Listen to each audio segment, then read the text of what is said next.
two things that suck a lot about war in the desert. A, the war, and B, sand.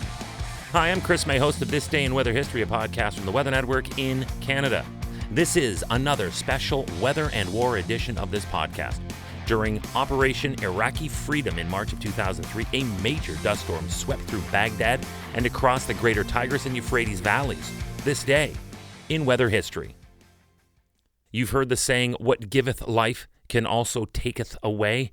It is theorized that the cradle of humanity comes from an area nestled within the greater Tigris and Euphrates valleys.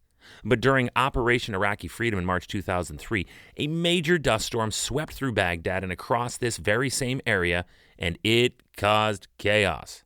Fighting weather is always an issue, and I have covered a lot of these stories in past episodes of this podcast. But a sandstorm is a whole different generation of hell. It severely impacted military operations, obviously, by reducing visibility and forcing grit into the weapon systems. Nothing quite like a gummed-up weapon when a nanosecond of reaction time defines life and death. So here we go. It was March 25th, 2003.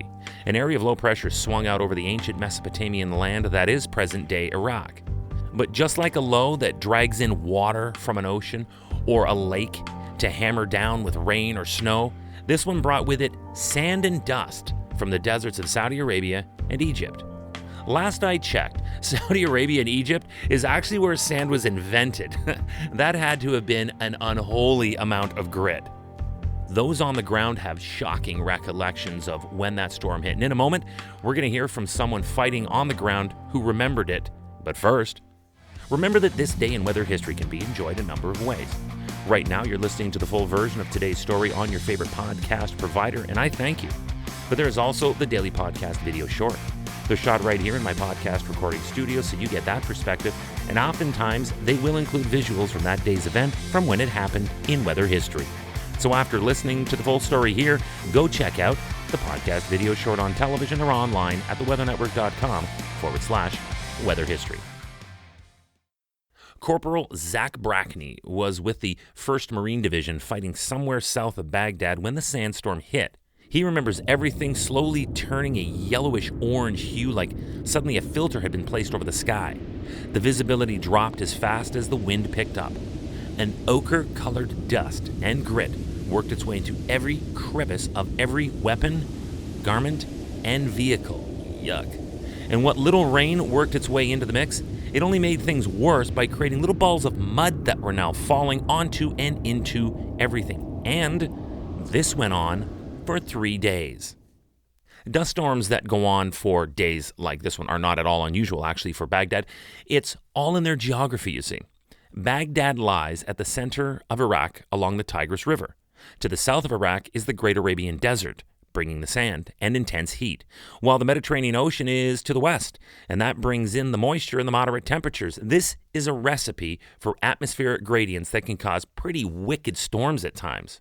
But that is all well and good for weather lovers like you and me. But for the industrial military complex, they were a lot less than impressed. The blowing sand and dust messed up military operations by driving down visibility and getting into the highly sophisticated parts of precision weapon systems. The storm, known locally as a Turab, came screaming into Baghdad from behind the coalition forces. You'd think that this would just be more of a nuisance, but even from behind goggles and windshields, this tailwind proved to be a distinct psychological advantage, and all thanks to the weather. Think of it. If this wind is at the backs of the coalition forces, it would have to be blowing into the faces of the Iraqi defenders, and this effectively canceled out any advantage the Iraqis might have had through their obvious inherent experience with similar dust storms. In the end, the Air Force managed to carry out their mission by flying above the layer of sand and dust, and although there was no massive ground clash, Baghdad was captured, and weeks later, we all watched as the statue of Saddam Hussein in Firdos Square was toppled on April 9th, in part thanks to the weather and what happened this day in weather history. Tomorrow is March 26th, and I want to have a bit of fun with two meteorologists from the Weather Network who got what they wanted, but then got too much, and then so much more than they bargained for when they stood up against Mother Nature in a boxing ring that she dominates.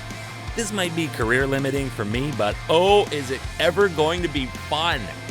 Think about that old pirate song that goes, yo ho, blow the man down.